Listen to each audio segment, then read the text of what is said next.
Ao realizar obras e serviços, é obrigatório emitir o seu termo de responsabilidade técnica, o TRT. Técnico sem TRT é como obra sem responsável. Não vale. Técnico legal já sabe. O TRT é a sua assinatura e quem tem orgulho da obra, assina embaixo. Mantenha sua anuidade em dia. Vencimento dia 30 de junho. Verifique opções de parcelamento. Saiba mais em crtrj.gov.br. Se tem CRT, pode confiar.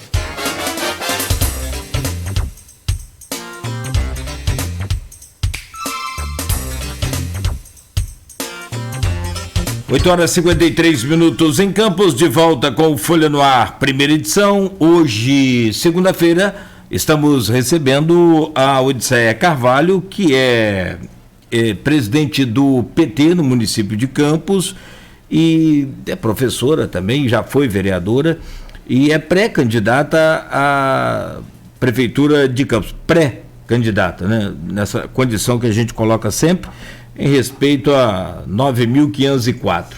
Bom, e de volta com o jornalista Luísio Abreu Barbosa e nessa conversa aí boa com a Odisseia. Luísio. Vamos lá, Odisseia, vamos de Aracati partir pro nosso canavial aqui. Quem fala também muito disso é Ricardo André Vasconcelos, jornalista. Um abraço pro Ricardo e um amém aí para Capi. Odisseia, esse bloco estava para a gente falar do governo Witzel e CPI, a gente já abordou isso, né? Vamos pular então. Queria que você fizesse uma análise do governo Rafael Diniz. Olha, Rafael Diniz, ele, na verdade, eu tenho assim, uma avaliação, que é uma avaliação muito pessoal, né? Nós estávamos numa conjuntura onde nós tínhamos uma decadência já do governo Garotinho, né, e Rosinha, governo dos garotinhos, e havia uma oposição, né, crescente e insatisfação do governo, e nós tínhamos aí colocados alguns candidatos, né, que representavam, dentro da perspectiva da população, uma mudança e uma possibilidade de que Campos pudesse avançar, e aí se refletia, no nosso entender, no meu entender, nas candidaturas do Caio Viana, que era um rapaz jovem, filho do Arnaldo, um ex-prefeito, e que eu trabalho em área de comunidade, eu trabalho em Guarulhos e no Parque Cidade Luz. Eu sou professora do Estado e pedagoga do município. E quando você conversava com a população, as pessoas na época falavam assim, não, se Arnaldo não pode ser candidato, o filho dele vai ter o apoio do pai. E aí, tanto é que na época as pesquisas, Caio bombou, né? E tinha o Rafael Diniz ali, também com um índice, né, nas pesquisas, ali, um bom índice, né?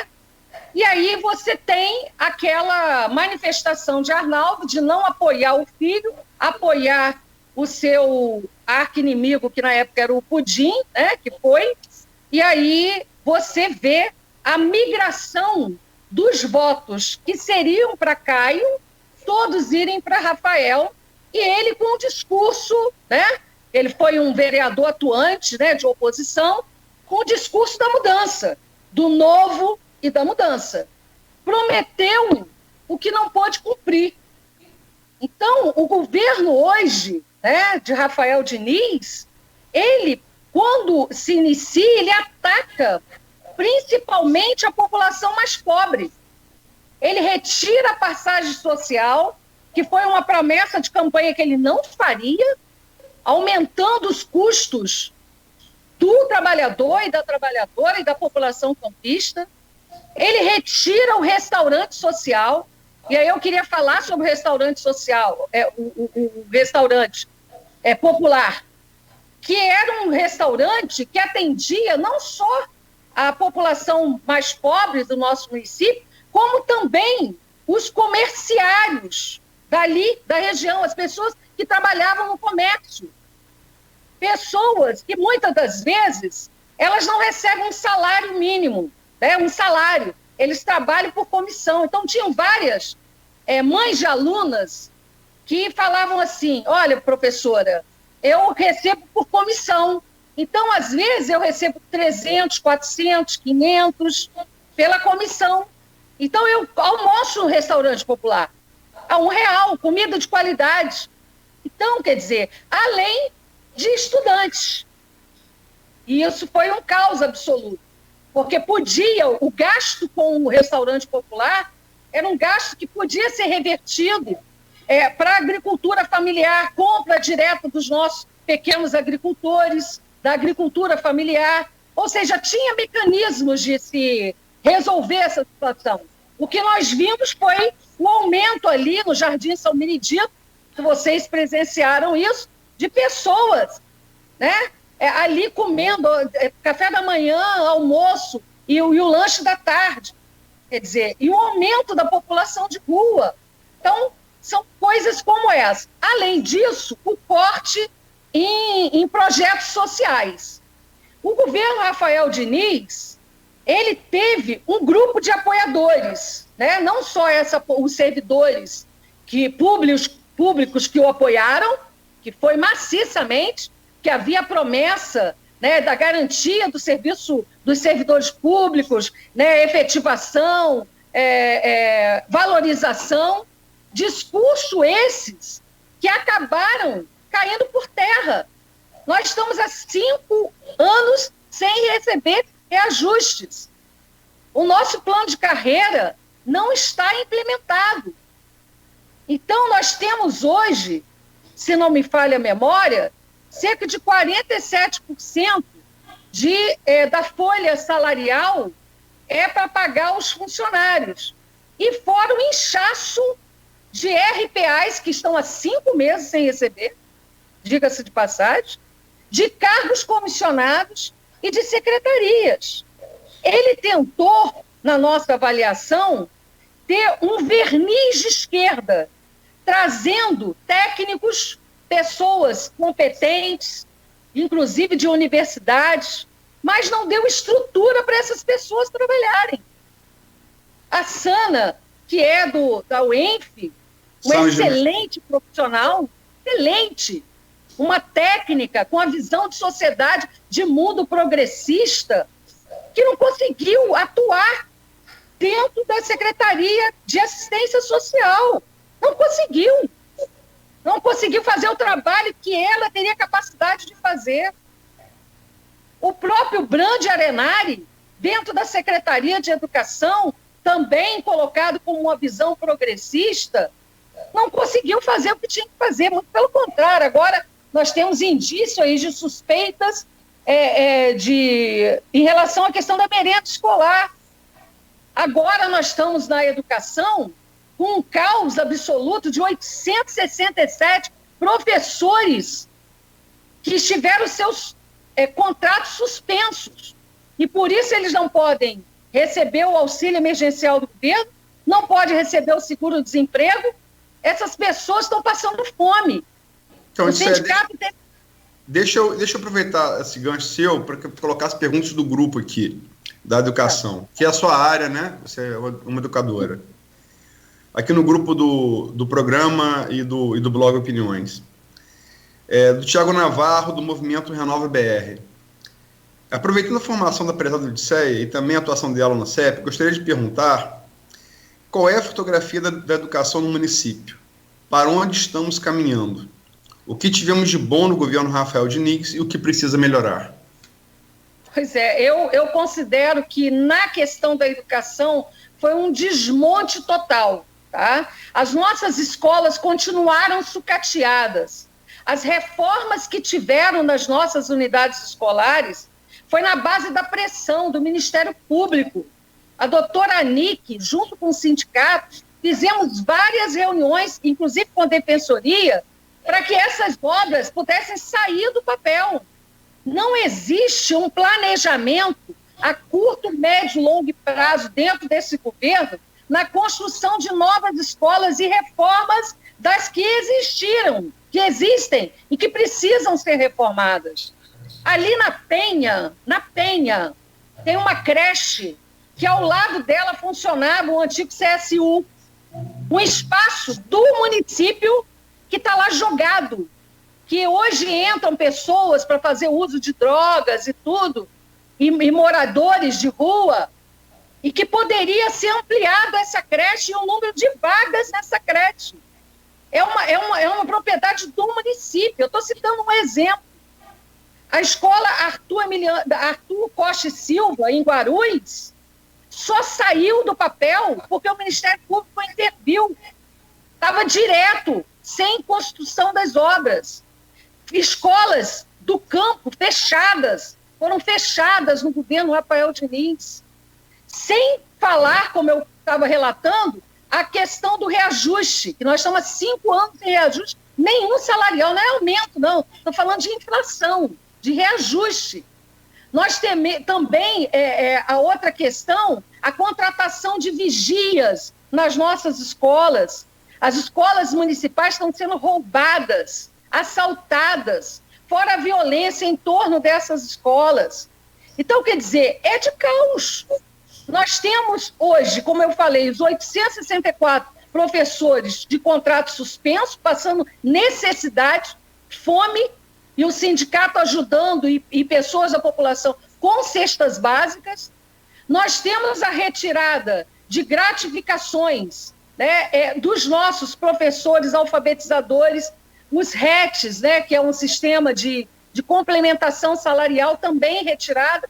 Então, quer dizer, nós temos um plano de carreira que hoje não tem nele os auxiliares de turma que trabalham nas creches, não tem os auxiliares de secretaria, não tem os animadores culturais, não tem os profissionais da educação, só tem professor e pedagogo, que até hoje as nossas propostas não foram atendidas pela Câmara.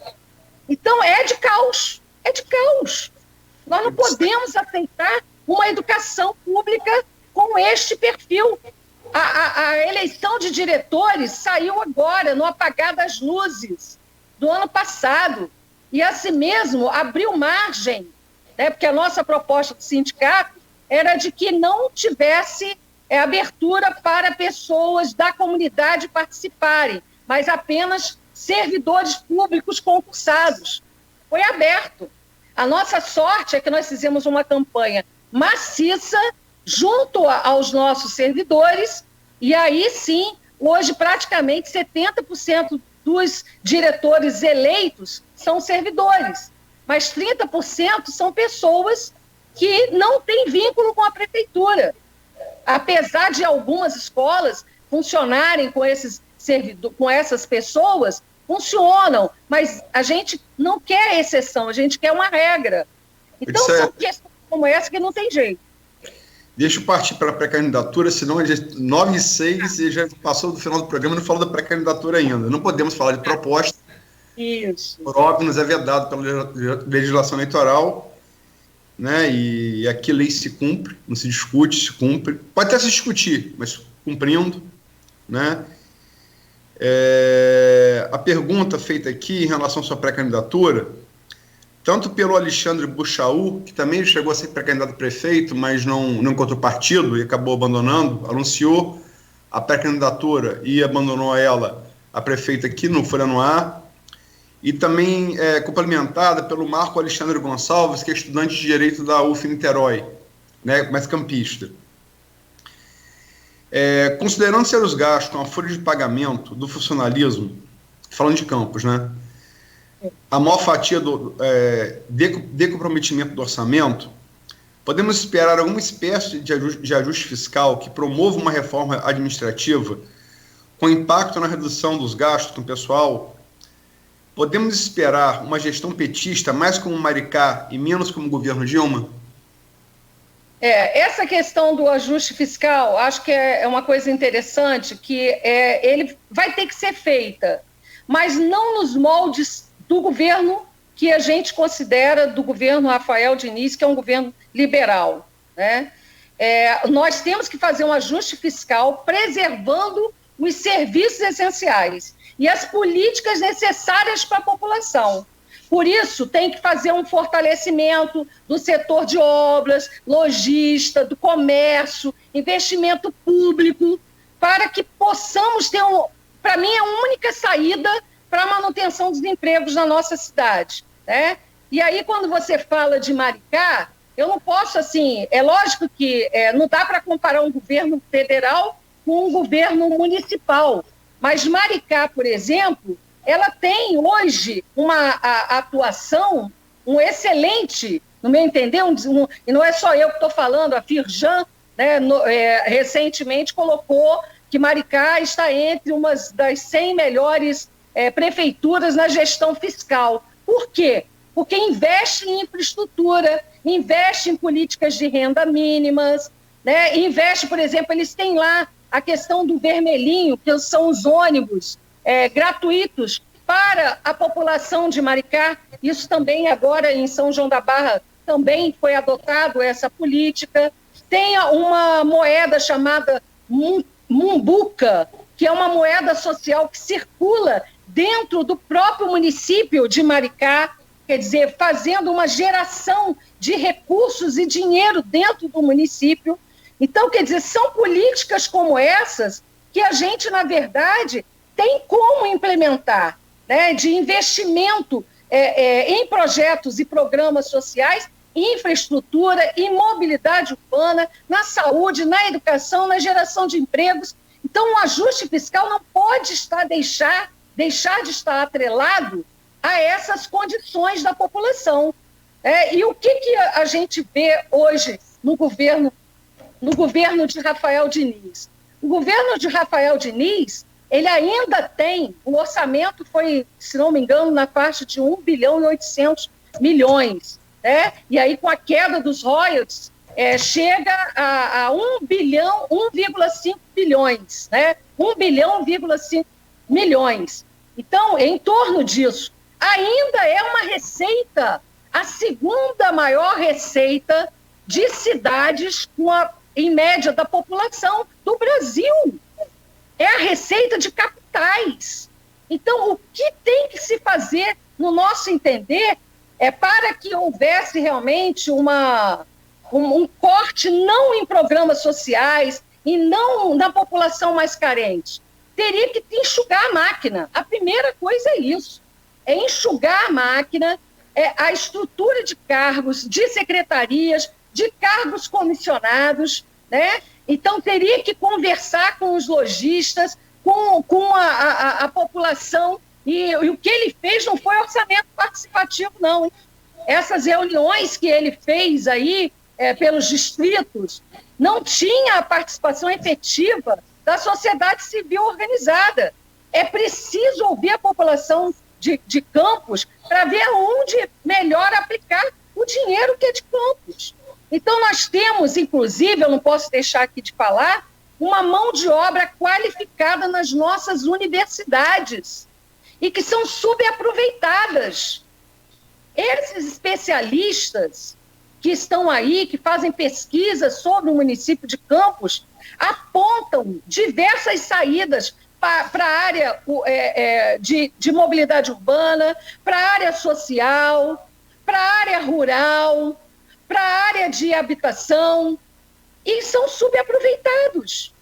Não existe esse trabalho de integração com a extensão da universidade, dos seus conhecimentos construídos, pesquisas e conhecimentos mesmo, para a prefeitura, para que ajude a prefeitura a sair do caos em que se encontra.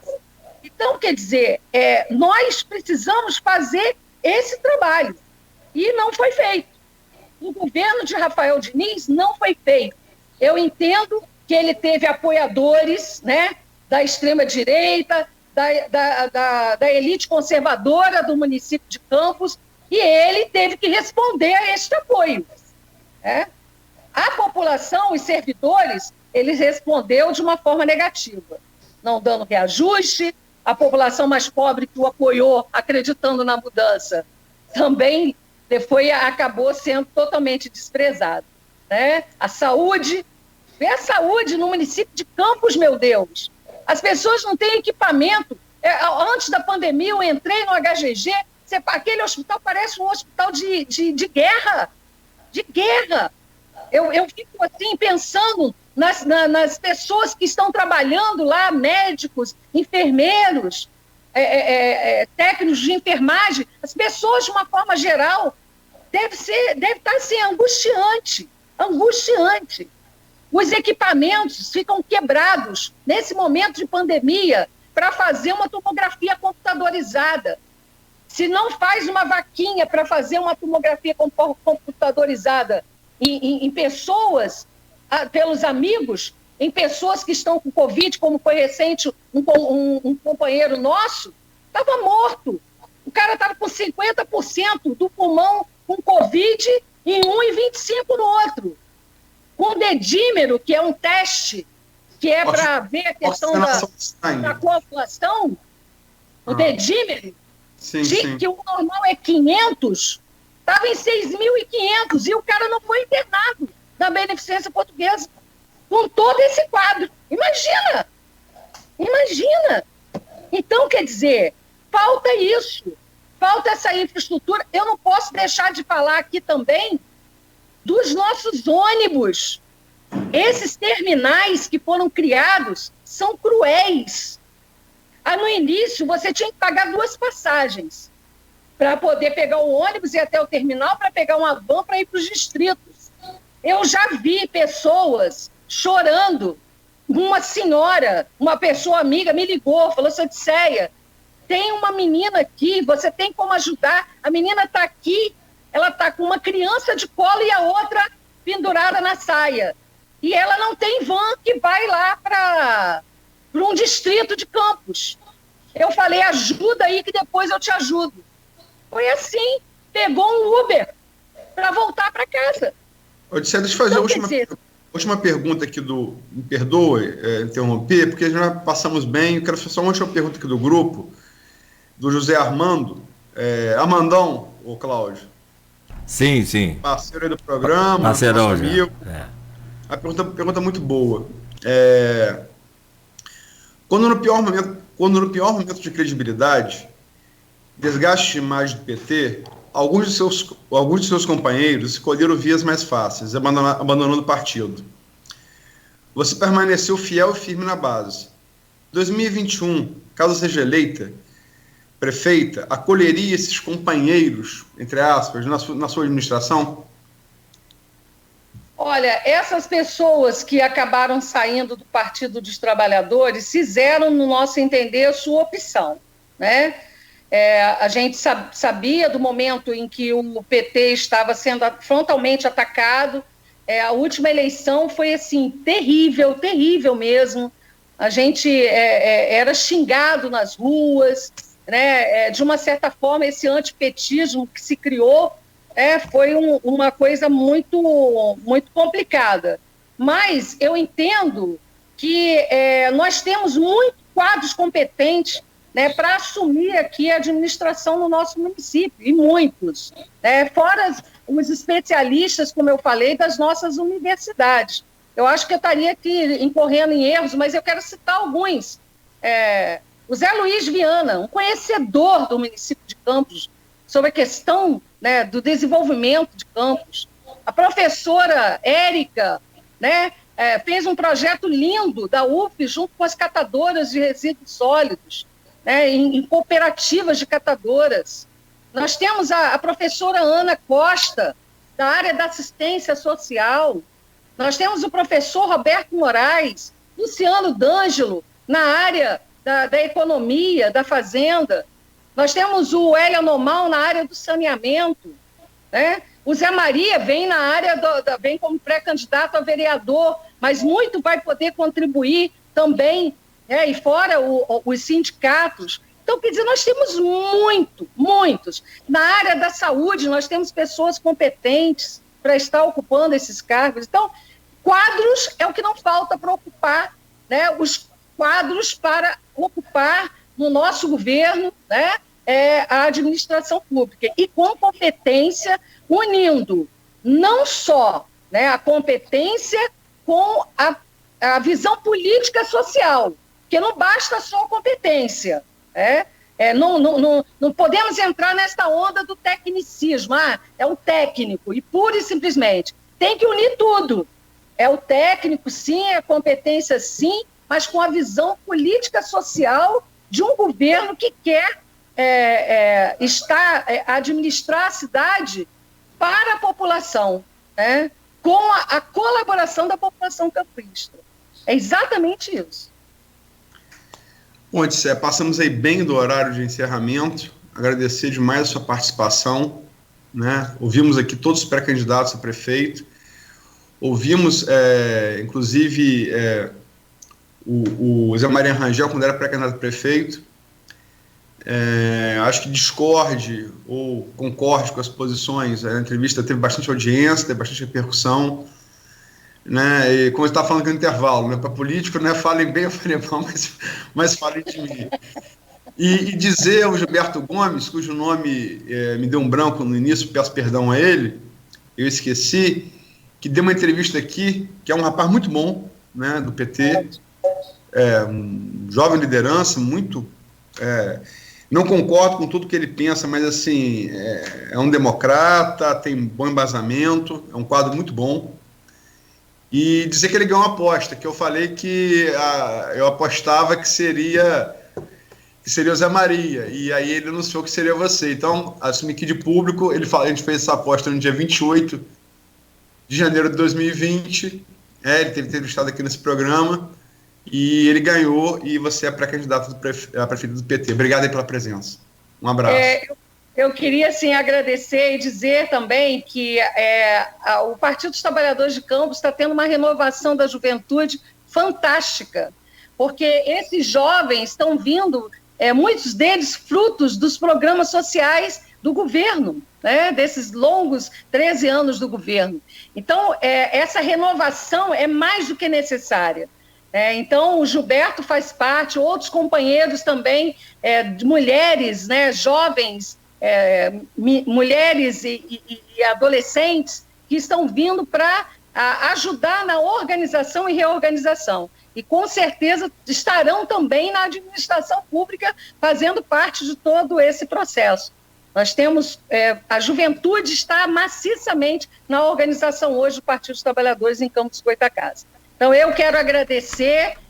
A nossa pré-candidatura foi fruto de um debate construído coletivamente dentro do Partido dos Trabalhadores. O Zé Maria vem como pré-candidato a vereador. Nós estamos construindo uma nominata forte com movimentos sociais, com mulheres, com homens, né? Agradecer o Elinha Normal, que também retirou a sua candidatura para que não houvesse uma disputa interna, teve essa grandeza. Então, acho que é importante, nesse momento agora, a gente seguir em frente com as nossas propostas e, principalmente, trazer propostas para que a população tenha dignidade, né, de viver na nossa cidade, que é nossa, que é tão querida, e infelizmente, acabou sendo foco tanto de notícias ruins, que a gente possa fazer uma administração não com promessas infundadas, né? Não com promessas que a gente não possa cumprir, mas estar administrando a cidade